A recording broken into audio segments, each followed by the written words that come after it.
This episode of The Dig is brought to you by our supporters on Patreon and by, well, good question who.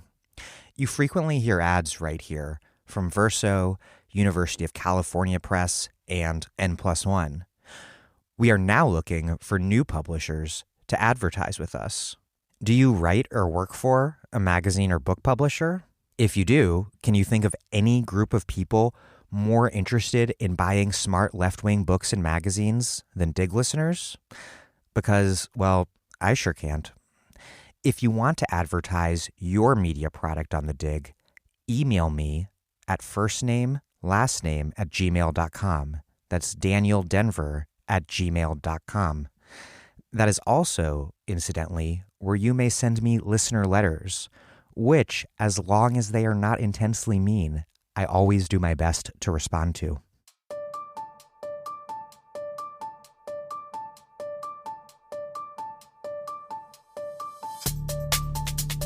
Welcome to The Dig, a podcast from Jacobin Magazine. My name is Daniel Denver, and I'm temporarily broadcasting from Santiago de Chile. For much of the 20th century, Cold War politics defined socialism as the antithesis of democracy. The liberal Cold War order, sensitive to international embarrassment, did make room for civil rights gains. But it also marginalized radical politics at home, violently intervened across the globe to crush the aspirations of decolonizing peoples, and laid the so-called colorblind building blocks of mass incarceration and the war on immigrants. Today, an insurgent democratic socialist movement is transforming U.S. politics.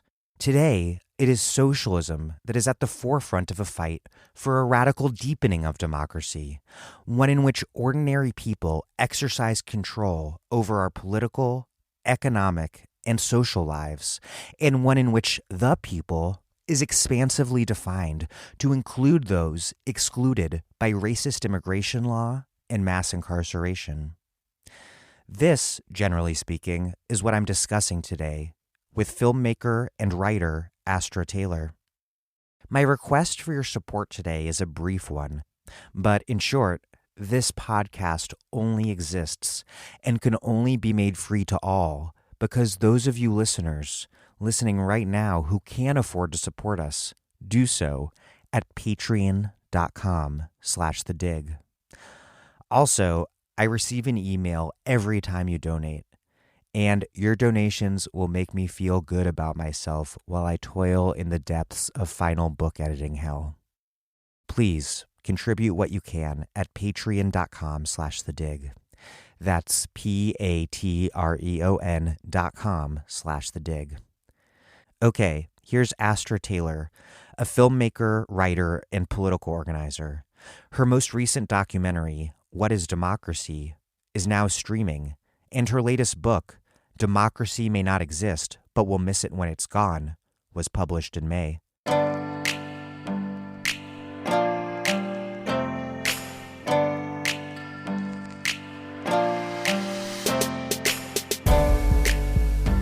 Astra Taylor, welcome back to The Dig. Cool. Thanks for having me. So, democracy being in crisis has become this very popular thing to fret about, including very much amongst establishment figures who never really seem to care that much for self-government in the first place. And you write that, unsurprisingly, then a lot of these people are actually concerned with defending liberalism, in part by protecting liberalism from democracy. To start things off, define democracy and define liberalism and explain this rapidly changing relationship between these two things that were long seen as more or less synonymous, but now not so much. That's a big question. How do you define democracy and how do you define liberalism, right? It's a trick question. I mean, books and books and books have been written on this topic. Including one by you. And I wrote my recently. own book, right? I wrote my own book on democracy and how complicated it is. But, there are two definitions I kind of like to go back to, and they both actually go back to the ancient Greek. And, of course, the Greeks didn't invent democracy as a practice, but they gave us the word. And I think it's a pretty great word. So it's the demos, the people have power or rule, so kratos. And so it's basically this idea of the people ruling, the people governing themselves. And then Aristotle, observed that democracy is rule of the poor, because the poor mathematically outnumber the rich, right? And so, I think those are two useful definitions. Liberalism is even harder to define. I mean, because it's contested. And, there's a tradition of liberalism that relates to a kind of almost like a generosity, this tradition of, but we associate with, people being liberal, having sort of open liberal values or whatever. And then there's another tradition that associates liberalism with free markets, with liberalized economies. But typically when people talk about the tension between democracy and liberalism, what they're saying is, okay, democracy is rule of the people, but that can devolve into majority rule. So liberalism is associated with certain constraints on democracy. So constitutional rights, which tend to be sort of negative, like where the state can't intrude. So constitutional rights, elections, the sorts of rules of the game that constrain democracy and stop it from going off the rails. And, these, in mainstream tradition of political thinking, political science, political philosophy, these two things are, it's said over and over that these two things are in tension, that like liberalism and democracy aren't the same thing. And, one is prone to be over the top and one has to rein the other in. And so liberals are, they tend to be concerned. They're concerned about the demos. You write that the word democracy for a long time was sort of a banality, like something that was maybe defined as whatever it is that America is doing, or just merely the peaceful transfer of power, or say a thin pretext for invading Iraq. But now you write that it represents a threat. Yeah. Why is that? Well, I mean, I would have been very surprised if you had said 10 years ago that I was going to write an entire book on democracy, because I thought democracy was a really boring, sold out, hollow word. And I think this has to do with coming of age in the aughts. And it was the period when, the US was bringing democracy to the Middle East through warfare, whether people wanted it or not. And there's this sense, at least, I felt that democracy wasn't the sort of value worth fighting for. So other words spoke to me much more profoundly, like freedom and equality and liberation and socialism. But I think, something changed for me around 2011. So with the Occupy period, when there were movements around the world, calling for real democracy, and we've undergone yet another shift, which, is a sort of post-2016 shift, where now it's said, okay, our democracy is in crisis. The problem with it, but I think you hit the nail on the head in that there's something sort of odd about this moment, because the very people who are saying democracy is in crisis now because Donald Trump's in office, and, he is a crisis for the whole fucking world, were people who, were not out there after the banks got bailed out, questioning what was wrong with our political system. So I think we're in this weird moment where the liberal establishment wants to champion democracy, right? So they want to take our democracy back or restore our democracy, address this supposed crisis of democracy. But again, they have that liberal wariness of the people and of self-government, which is why there's also all this talk about and populism. So they want to restore democracy to liberalism. Yeah, they want to restore. I mean, they sort of want to turn back the clock to just, before Donald Trump was elected, and, put some trustworthy technocrats in charge. And so this is why we have to fight over the word democracy. Like, democracy is this, it is this vague concept of the people ruling, and who the people are and how they rule is up for debate. And so, they're offering their definition of the term. And I think we have to fight for a way more robust and meaningful definition. I've long thought since Trump was elected that this sort of bipartisan alliance of Trump resistors who, bring together war criminals and entitlement reformers to protect democracy against populism, I always thought that it was sort of representative of almost no one. And on a policy level, I still think that's true. But the strong polling for Joe Biden makes me think that this milieu's mood, if not their policies, their mood of promising a return to some bygone era of bipartisan normalcy, it does seem to hold some appeal amongst at least some liberals. Yeah, I mean, I think it is appealing. I mean, and I'm someone who's like, who the hell likes Joe Biden? Like, I don't know. And but I also come from a weird family. Like, I was home with my parents in North Carolina the other day. My mom was like, "Who the fuck likes Joe Biden?" I was like, "Right on, mom." But I think this is, so one thing I felt when I was making, so the book Democracy May Not Exist came out of my film What is Democracy? So I went around and I asked a lot of people on the street, what is democracy? What does it mean to you? And people did not have very profound or personal answers to the question. I mean, people were pretty stumped initially until I started digging and approaching it from different angles.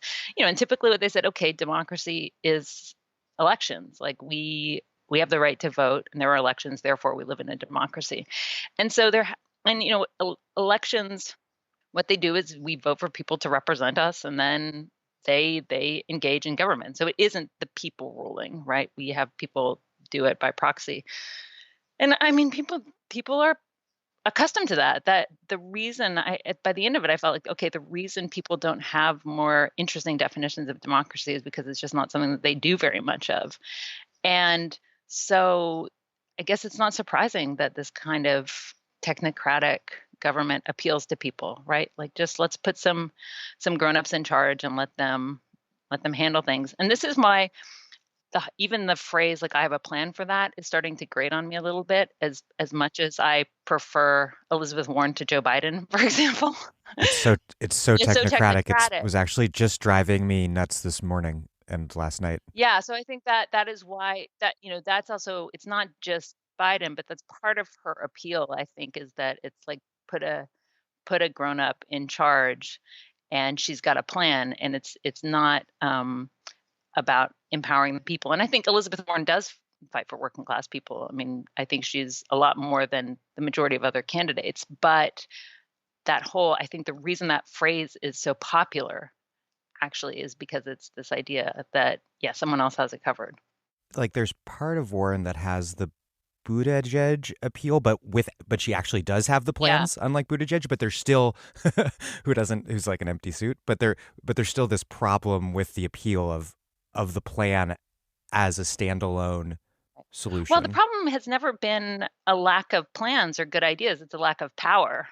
And that's the problem for the left, is that we've had lots of good ideas. I mean, it's people have been criticizing, um, neoliberalism and saying what the alternative should be for as long as I can remember, even when there weren't robust social movements, but the left didn't have power to implement them. And so that's where you get into this, the difference between, also, I think, liberalism and democracy, because it's like, empowering, not just protecting people from the state, right? Constraining the state, constraining the people from their excesses, but actually empowering people so that they can fight for reforms, so that they can enact plans that would make their lives better.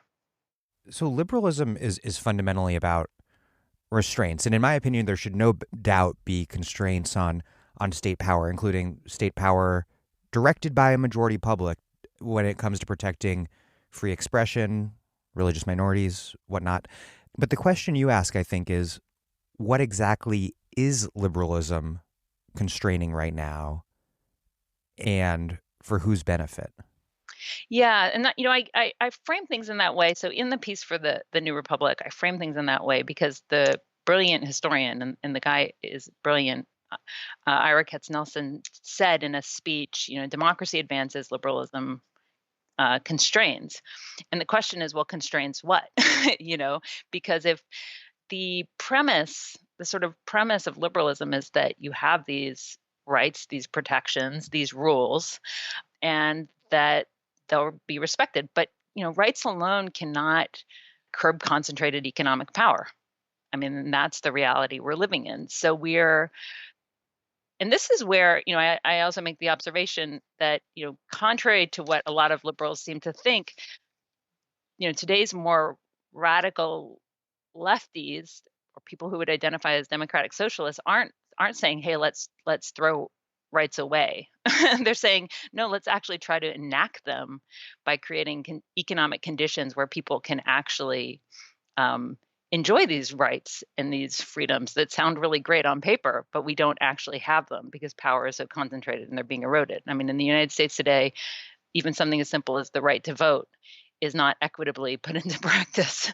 And so I think that's the challenge to liberals. They're not facing adversaries who don't respect human rights, who don't respect constitutional principles, but who actually want to make them substantive, who want to advance them, who would perhaps like people to have not just individual rights, but collective or social rights, rights to housing and education and clean water, so to like take that project and take it to the next level. And, right now we're failing under the economic system we have now, we're failing to even enjoy these sort of foundational precepts. In what sense in your opinion, would liberal institutions exist under socialism? And what might that look like? And also, should we as socialists defend liberalism per se, or given the long history of socialists fighting for things like civil liberties vis-a-vis the state, are there liberal tenets that we can claim or even reclaim as properly socialist? There's part of me that just resists that, again, to go back to this constant discourse, right? That there's a tension between liberalism and democracy, and therefore you can have really strange things like illiberal democracy or the inverse, right? Like for me, these two things are historically connected. Even if they might have different genealogies, but again, those genealogies are contested, right? So one of the organizers of the conference that I talk about in the New Republic piece just had published a very interesting history of liberalism. And her view is like that, economic liberals are just totally wrong. They've corrupted this tradition that's much more sort of generous and sympathetic to socialism. And it's just like, I don't really want to fight that battle. Like, I guess I sort of decided, okay, the word democracy is a word worth fighting for, and trying to invest with meaning.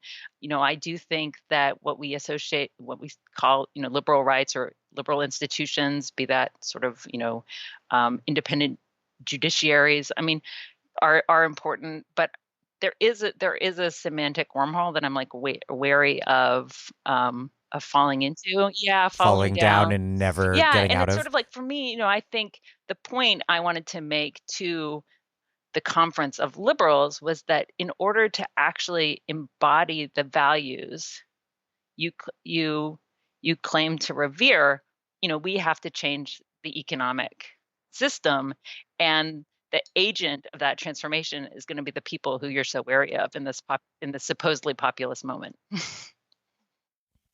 I think the wormholes perhaps particularly best to be avoided in the U.S., given that we have this sort of double meaning, whereas in Europe you have like capital L liberalism, and so someone like Emmanuel Macron is like the iconic liberal. In the U.S., the media defines Bernie Sanders, exactly, someone who's like as fundamentally opposed to Macron as possible, as from the liberal wing of the Democratic Party. So it's maybe like a irretrievably garbage word for Americans. Well, I think it's interesting if we're going to kind of like go back to the etymology of these words. So in Helena Rosenblatt's book on liberalism, she talks about its roots in Roman law and how it was kind of, so there were, there was this idea of course, liberal was tied to the free person, right? Not the enslaved person. And the free person was supposed to cultivate this generosity. So that's a word she returns to a lot as sort of a foundational value within the liberal tradition.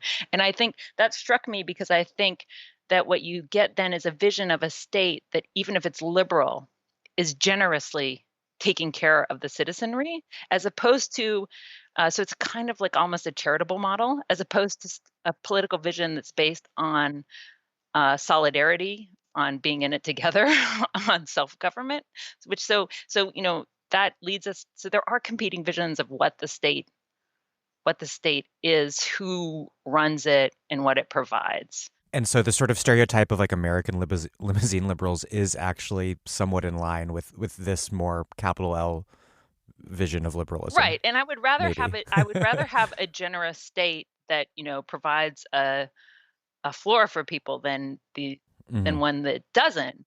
But I think as socialists, as democratic socialists, we're actually fighting for a state that isn't just providing charitable services that are kind of removed, so then we become like beneficiaries of welfare, but actually that we're engaged in running our workplaces, running our government in a different way.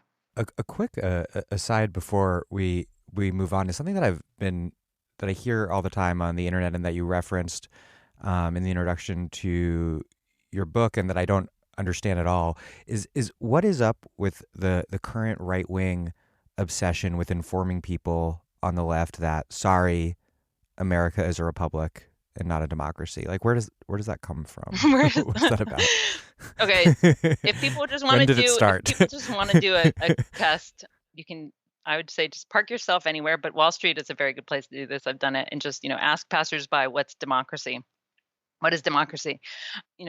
What I found was that there's often like a kind of guy who's very eager. He was like, I have lots of opinions on this matter. And as I dug into questions and maybe got more complicated, they would just kind of shut down and be like, whatever, actually, this is not a democracy, it's a Well, republic. actually. Um, and there's sort of the know-it-all historian's response to this, which is like, well, actually, what the founding fathers meant by republic was a representative democracy. So like, shove it. There isn't this sort of like firewall between a republic and a democracy. People are invoking it though because it gives a historical justification in their mind to disempowering people, right? Specifically disempowering people who they don't like and who they feel threatened by. So I So also it's like in style for like the left to, for obvious reasons, to point out the structurally undemocratic features of things like our Constitution, the U.S. Senate, the Electoral College, etc. And this is sort of a way to say yes, and that's precisely how it was meant to be, and exactly it's good. right. Yes, and I have a historical rationale for this. It's completely legitimate. It's I'm interpreting the structures of our political system with fidelity to how the founders, who were these geniuses, right, how they intended things to be. And I think this is interesting because it's incredibly common. I mean, it just happens. It happened all the time, and I encountered it from these grown men I spoke to on Wall Street, but also from young Republicans, so college students that I spoke to who are Trump supporters. And I think this is a point that I sometimes just I'm maybe at risk of just repeating myself because I say this a lot, but this is another reason why I find the liberal emphasis on this moment as populist as potentially misleading, right? So there's this another common refrain at the conference that I talk about in the New Republic piece was like, okay, this sort of populism on the left and populism on the right, and in 2016 people made this equivalency between Bernie Sanders, social democratic socialist pluralism with Donald Trump's like ethno-nativism, which I find to be totally false, but it basically reflected their fear of the demos, right? Fear of the people, and an argument for mitigating. It says a lot about them. Yes. That they conflate the It two. says a lot about them, but this idea was that there's sort of this classic trope of democracy that there's unruly passions and that people will make terrible mistakes and destroy the system. So it goes all the way back to Plato's warnings in the Republic, right? And so, but what I found when I actually spoke to people who were Trump supporters, especially very dedicated conservatives, so kids who were college Republicans or very politically active on the right, was that they didn't dress their arguments up in populist rhetoric at all. There was none of that sort of we're the silent majority who's suffering. There was much more of a self-conscious minority politics. So a lot of love for the Electoral College, a lot of love for the Senate, a lot of disgust at urban centers as being population heavy and having liberal values. And so, what this also means is that you can't make democratic appeals to these people, right? You can't say, oh, the democratic nature of America is so valuable. Let's, salvage it together. Because they were just like, no, we don't like democracy because that would mean we know we're a minority. We know that the people ruling is a threat to our elite status. So they were And it to us ruling. yeah, to us ruling. So they weren't populist, right? They were on the far right. And in that sense, they were going back to their like conservative roots. So again, it's this thing of like, yeah, this idea that's being invoked when people say, okay, we're a republic, not a democracy, is this idea of no, minority rule is totally legitimate, and I'm going to benefit. It's a more honest sort of conservatism, I suppose, to just embrace the sorts of hierarchies and systems of domination that one is at the top of. Yeah, it is. I mean, it's kind of gloves off. Yeah.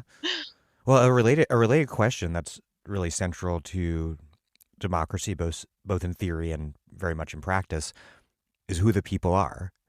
That can either be this radically exclusionary exercise, like you're hearing from those young Republicans, or like we see just with nativism being at the absolute core of conservative politics and the Trump presidency.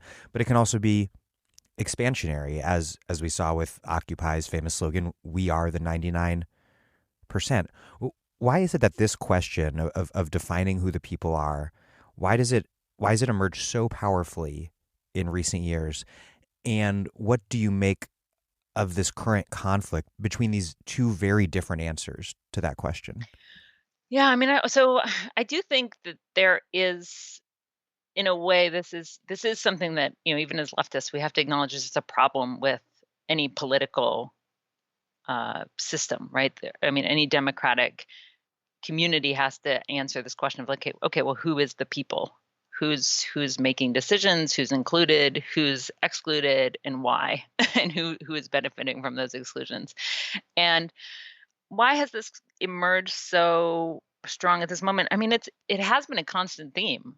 This question of inclusion and exclusion and who the people are. I mean, you're writing a book on immigration now. I mean, it goes right back. It goes to the beginning, to the founding of this country, right?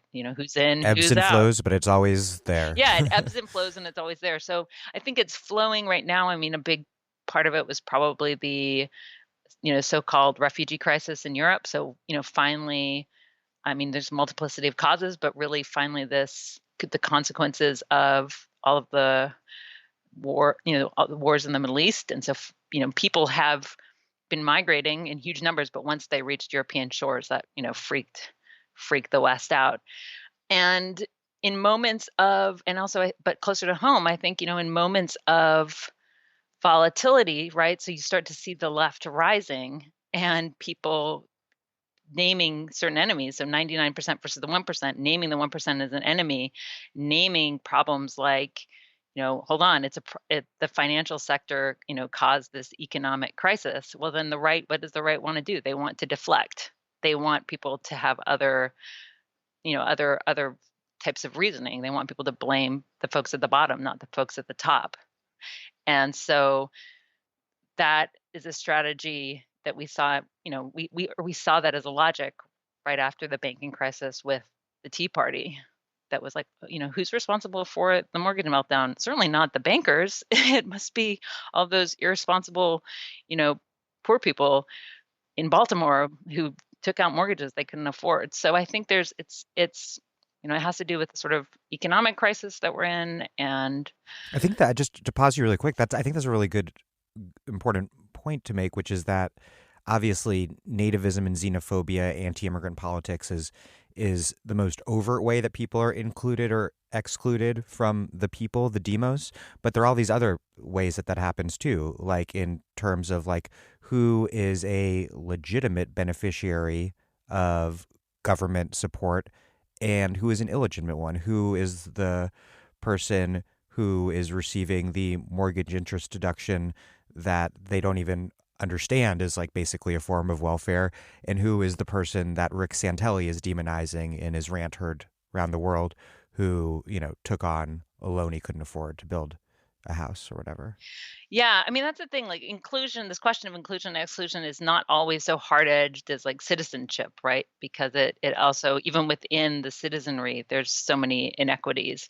And one of a concept I mentioned just briefly in the book is this idea of predatory inclusion, which is the way in which the system sometimes adapts to demands for, full access. And then it's like, okay, yes, you can be included, but we'll include you in these financial structures at predatory terms or in ways that, exploit you, also bringing you in.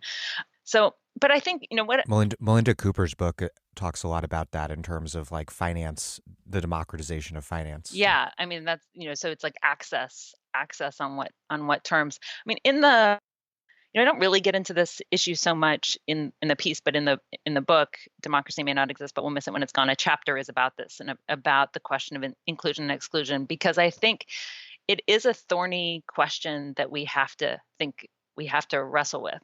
Right now, so many exclusions are predicated on the fact that excluded populations are easier to exploit. Right? It's easier to exploit people who don't have full citizenship, who are vulnerable to deportation, who don't have rights, who don't have those liberal rights that come with citizenship. But I think that doesn't mean that all exclusions are always terrible. So like all boundaries aren't borders, like there's still this question that well, who's included in a specific decision-making and process, and when is it ethical to exclude people from something, right? And then there are all sorts of cases where people don't want to be included, where they're like, I don't want to be part of your state. I don't want to be part of your nation. I don't want to be colonized. So, inclusion is not always, a sort of simple, virtuous thing. And so my goal in the book is just for us to sort of think these power problems through more, because I think as human beings, we can't make decisions at the scale of every human being on earth of 8 billion individuals. We're going to have communities. And, I think also the left has valorized rightly some degree of local control and participatory democracy, right? That you should have a say over the decisions that affect your life. So that kind of implies that some people would be excluded. But right now our exclusions are, just they're predicated on horrible things like the idea of race, of whether or not you have papers, of sexual orientation, right? Like we have these terrible kinds of exclusions, and we live in such an unequal world that it's almost difficult to imagine what legitimate exclusions or democracy enhancing boundaries would be. A related question for socialists is the question of society, and it's not just a matter of who's in or who's out, but just not assuming that society is this ready-made, already existing thing. Margaret Thatcher, of course, was wrong to say that there is no society, only individuals and families, but there's also no unitary and ready-made society either. How do you see that the society is simultaneously a solution and an ongoing problem to be solved for socialists? Yeah, well, we don't want to give any credit to Margaret Thatcher, that's for sure. I mean, because what did she wanted to break things down and say what, her thing was, only individuals and the family, right? So she wanted to kind of reassert this patriarchal nuclear ideal. But I think it is a problem for the left that something like society just doesn't exist. I mean, because what is socialism? It's the idea that social power would reign as opposed to capitalism where capital reigns. So we know what that looks like because we're living it. But I think the problem is that, society, that the bonds of social life have to be created. We have to generate them. That's not always easy, especially if we're operating under conditions that divide people and that encourage competition. And, it totally brings up this question of what scale does society exist on? I don't know. Is it small? Is it national? But, hold on, as socialists, we want to transcend the nation state. So I think, it's and socialism in one country is hard enough. Socialism in one city, given the mobility of capital, would be. Yeah, well, but also like socialism for the entire world then also has a kind of we've never come close to achieving it, but it also kind of has an imperial ring to it because there's a lot of diversity in human life, and there should be. People should be experimenting with different ways of running things. So the society question is, it's just one of these, in the piece in the New Republic and in the book, I'm trying to remind us of how complicated things are, which maybe this is why I'm like a bad propagandist, but it's like, we have to keep these complexities in mind. When we talk about socialism, we're not clear. It's not the answer to the problems that ail us. It's actually something that generates new problems that we have to start thinking through. I quoted Michael Harrington, who says in his book Socialism, he says that Marx, quote, assumed that society would take over direction of the economy from the capitalists.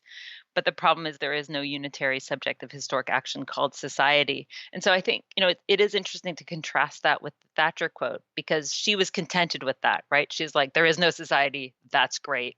There's only atomized individuals and nuclear families, fighting for themselves.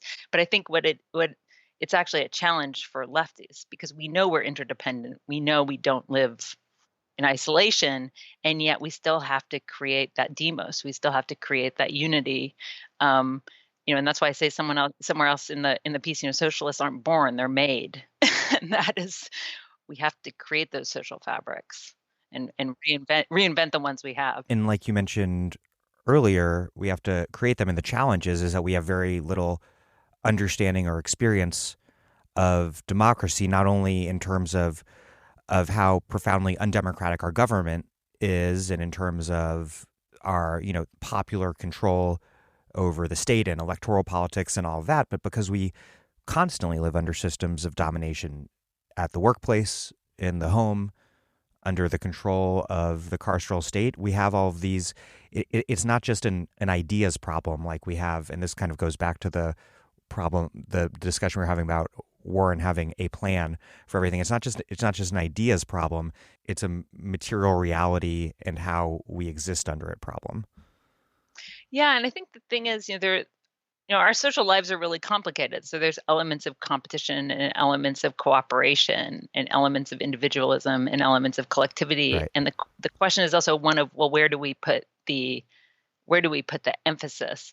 And so I think we can, in the piece, for example, I talk about how, and this is a common observation among leftists, but there are aspects of something that looks like at least social democracy, maybe even socialism in our government, right? There are all sorts of subsidies, all sorts of ways that risks are socialized. They just tend to disproportionately benefit wealthy people and white people, And that rhetorically is precisely what Medicare for All is doing. It's like, this like socialist thing that the government does called Medicare that you've heard good things about. Well, let's do that for everyone. Exactly. Right. Like let's bring it out into the open and do it for everyone. And so I think there are also elements, we are kind of trained to see our competitive aspects in our day-to-day lives, or our individualism, and not necessarily to put emphasis on the ways in which we do act, with social impulses, and the way we do help our neighbors and take care of each other every day. So it's like it's also this aspect, this question of, well, what actually gets named and valorized in the world we're living in, and how can we shift the emphasis? And you write, quote, socialists aren't born but made. Mm-hmm. And the left's capacity for outreach is profoundly limited.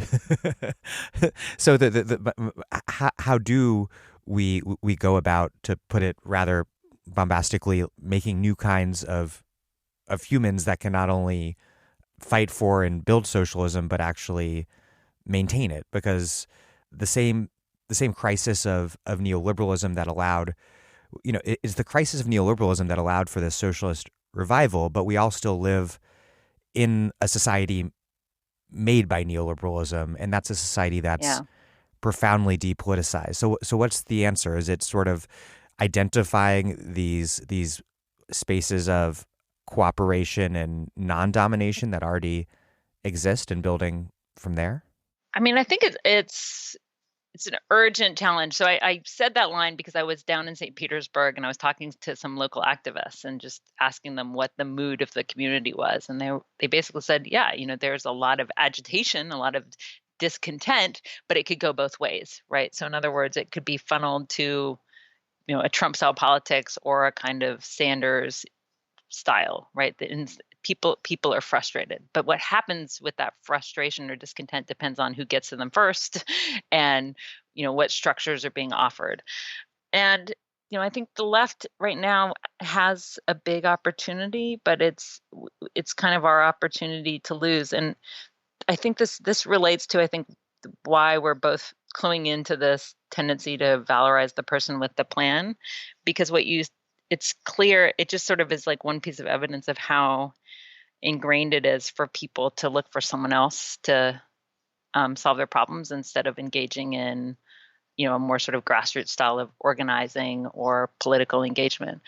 I mean, I think what the left has to do is organize and to try to, engage with people about their political problems and develop a sort of deeper political analysis. So there's a real difference, I think, between liking Bernie Sanders and being a democratic socialist. I'm not sure what the magic thing we have to do is to get people to actually shift over. I mentioned in the piece, one thing that alarmed me was that for so many people, at least according to polls, a lot of people who say they like Bernie Sanders and he's their first candidate, their number two is Joe Biden.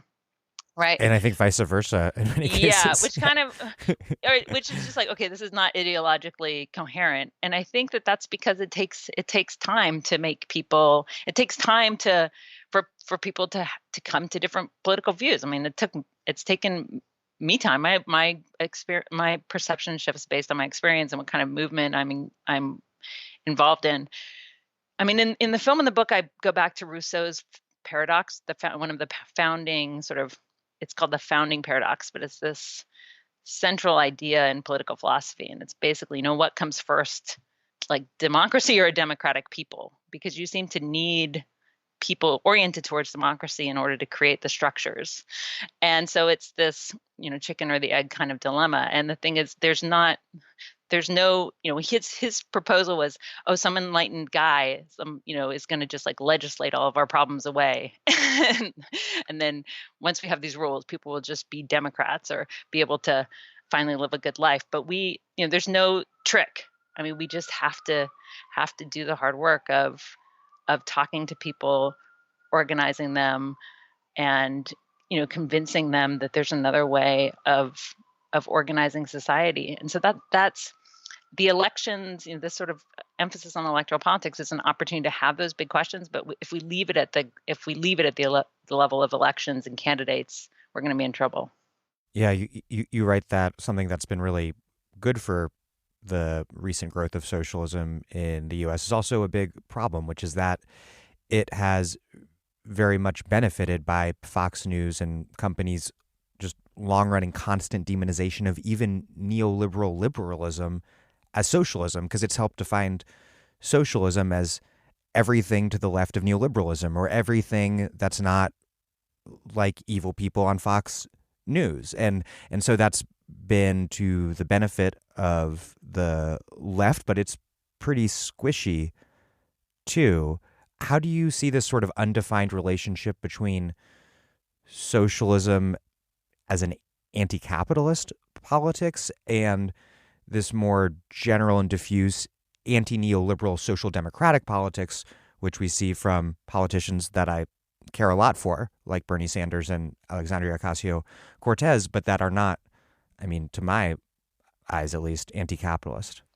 Well, I mean, you've kind of brought up three things. One is the Fox News version of socialism, which is just anything, anything remotely liberal, like anything cool. Yeah, healthcare, vacations, All the good stuff. having fun, and I think that their approach has backfired, right? I mean, if you tell people who are struggling to make ends meet that being able to go see a doctor or take a vacation is socialism is inevitably going to start sounding pretty good. Right. So, but that the problem is that that's a shift of consciousness that the left can't take a lot of credit for. Again, this is a moment of opportunity. Capitalism is creating conditions of deep inequity and frustration. Fox News is saying that even mild welfare reforms or environmental protections are like unbearable forms of socialist oppression. Yeah, and then there's, and then into that mix, these folks who are basically social democrats have stepped in, but they're using the socialist word, which I think is ultimately a really great thing. And they're, we shouldn't be too jaded, because it's like AOC and Sanders. I mean, I wouldn't have ever, even, in 2011, I would never have thought that that figures like them would I be know. dominating the. People on the left have become so ungrateful so quickly. It's like, just try to put yourself in your own shoes, like 4 years ago, 3 years ago. Just think, just like for a second. Yeah, and it's like, so let's have some perspective. We want to multiply the force that they represent, and we want to deepen the critique. And Bernie Sanders, I mean, and there have been some moves that are interesting, like his plan that's sort of inspired by labor in the UK for inclusive ownership, right? Like, how do you actually start giving power to workers in the workplace, and building foundations for a more robust economic democracy, right? So taking democracy out of just the political sphere and into the economic sphere, not just through policies of redistribution or a generous welfare state, but actually through collective ownership. So, I mean, I think I'm someone who's like, we have to take every reform and try to find the path that radicalizes it. And, and basically, like, if you like taxing the rich, you're going to love owning your job. How do we build on this moment? Because it's certainly more than I expected. At the same time, I think it's pretty fragile, and it's hard. Everybody's sharing right now that poll that just came out said 4 out of 40% of Americans are socialists, and 55% of women aged whatever it is, 18 to 55, or would prefer socialism to capitalism.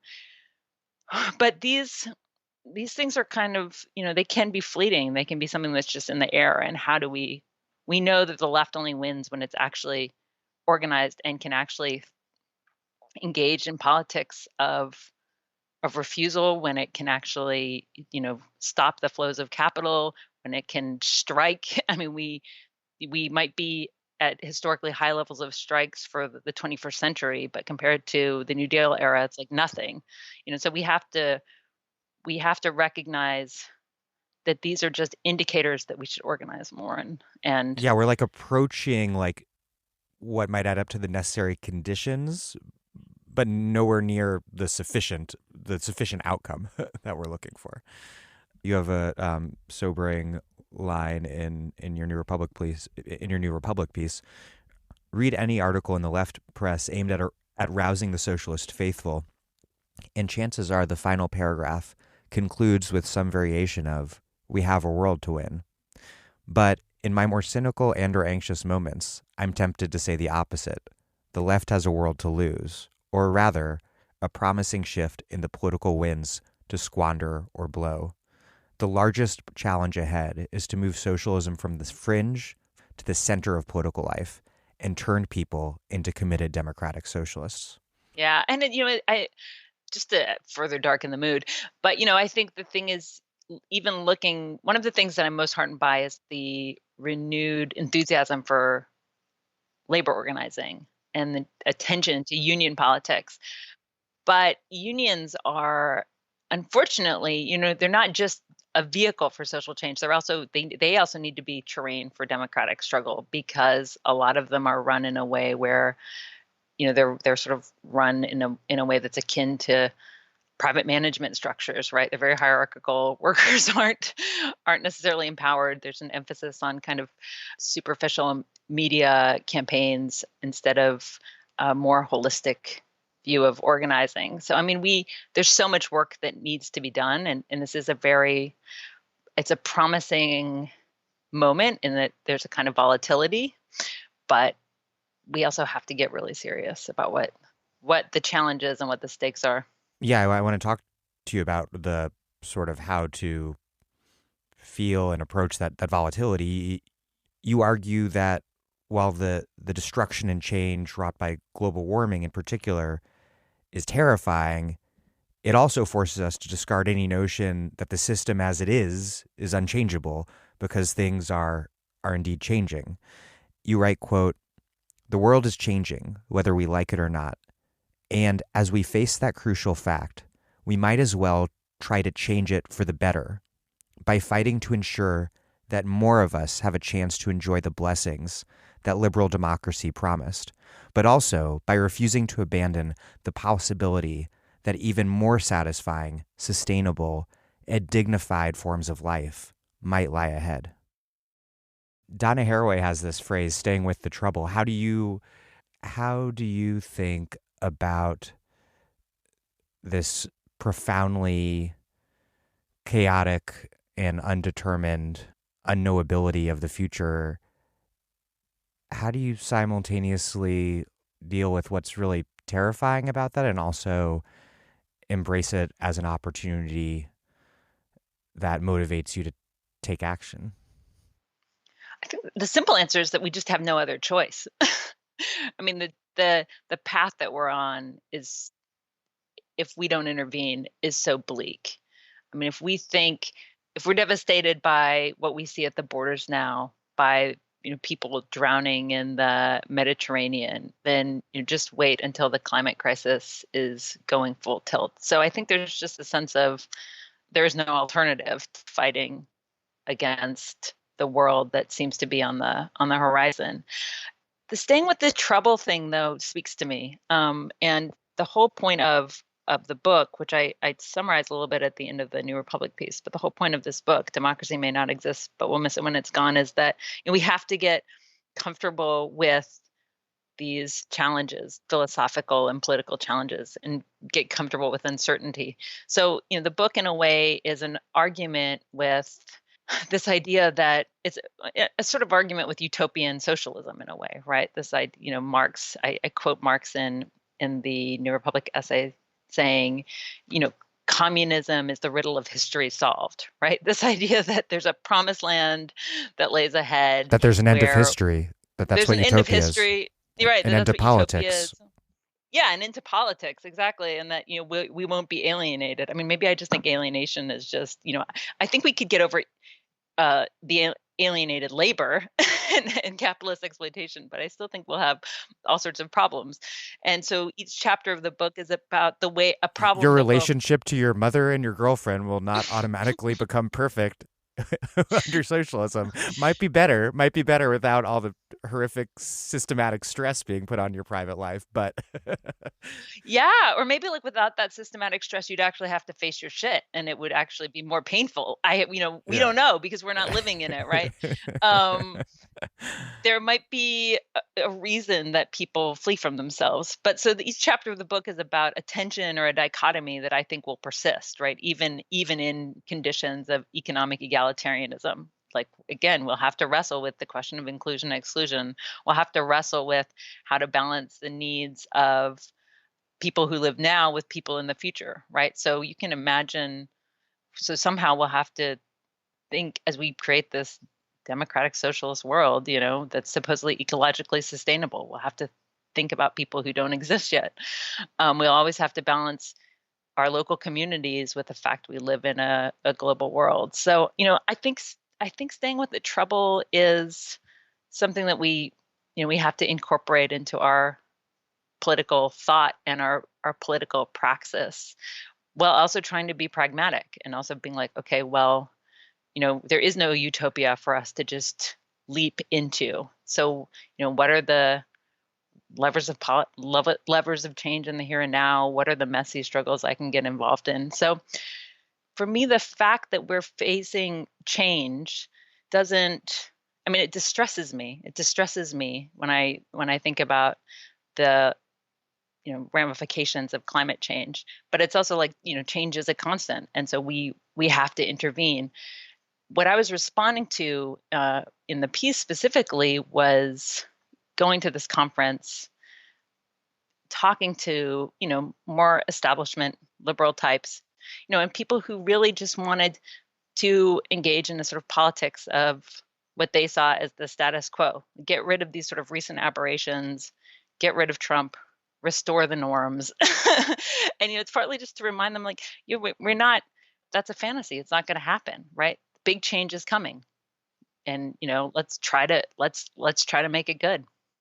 I love this line from Mark Plattner, who's at this conference from you. He's the co-editor of the Journal of Democracy. And he said, in either response to you or Natasha Leonard, I'm not sure, socialism doesn't strike me as a new idea nor a promising idea. I'm not used to hearing arguments that question the worth of liberal democracy. There's just sort of this, from the right, you get sort of red baiting that's not sticking, but from the liberal establishment, just sort of befuddlement.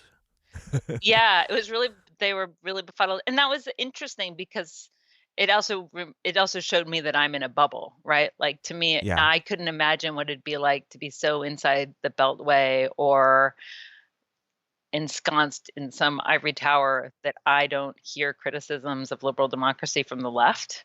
But it turns out there's lots of people who live that way. And it was really striking. And so what their only framework for conversations about democratic socialism were very, nostalgic Cold War era frameworks. And I think we're in such a different political moment because as I say in the piece, I think part of why the idea of democratic socialism has gone on with such force is that it's basically a synonym for a future, right? Because Right. people have a sense that, the present cannot continue as it is. So it's not, these ideas might be old, they might be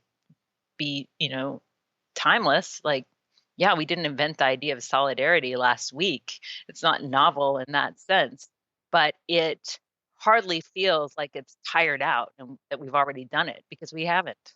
The answer to the question of the radicalization of millennials and so-called Gen Zers, who I think are actually just really millennials too, but that's another discussion entirely, is really, first the financial crisis and its aftermath, and then global warming and the dawning realization of what that not only will mean in the future, but is meaning already. And it's hard to think of a more profound indictment of the status quo than its utter inability to do any of the things that science tells us is necessary to avert climate catastrophe. And that, I think, is a big part of why for young people, socialism might not be a clearly articulated ideology or plan, but it does, as you write, feel like having a future, like the only option for a future. Yeah, because if liberal democracy is what's brought us to the brink of species collapse and insect apocalypse and billions of climate refugees, then we obviously need to shift course. But I also think there's something less extreme than that. It's that it took the arrival of an ostensibly democratic socialist congresswoman to bring to the table a vision of a Green New Deal that just begins to meet the threshold of what's necessary, right? So, going beyond even ideas of like green jobs or the sort of neoliberal, market fixes of like carbon taxes and stuff. But it took someone who, self-consciously rejects the liberal label to just begin to propose a plan, a plan that like meets the challenge of our time. And now I think it's up for the rest of us to find the power to back up the plan, which is, again, a challenge. Yeah, because AOC is a great start, but we'll need a few hundred of her. Astra Taylor, thank you very much. Hey, I'm always here to bring a cheery ray of light.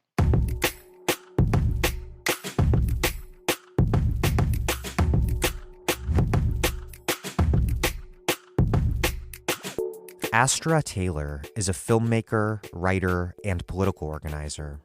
Her most recent documentary, What is Democracy?, is now streaming, and her latest book, Democracy May Not Exist, But We'll Miss It When It's Gone, was published in May. Thank you for listening to The Dig from Jacobin Magazine. As Marx once said, after noting that communism is the genuine resolution of the conflict between man and nature and between man and man, the true resolution of the strife between existence and essence, between objectification and self-confirmation, between freedom and necessity, between the individual and the species, communism is the riddle of history solved, and it knows itself to be this solution. While other podcasts have only interpreted the world in various ways, our point is to change it. We are posting new episodes every week. The Dig was produced by Alex Lewis, music by Jeffrey Brodsky. Our communications coordinator is Julia Rock. Our senior advisor is Thierry Francos. Check out our vast archives at thedigradio.com. Follow us on Twitter at thedigradio, and please find us wherever you get your podcasts and subscribe. If it's on iTunes or wherever, please leave us a nice review. Those reviews help introduce us to new listeners. So does telling your friends, family, whoever about the show. Please make propaganda for us. And do find us at patreon.com/thedig and make a monthly contribution to help keep this thing up and running strong. Even a few bucks a month is a big help.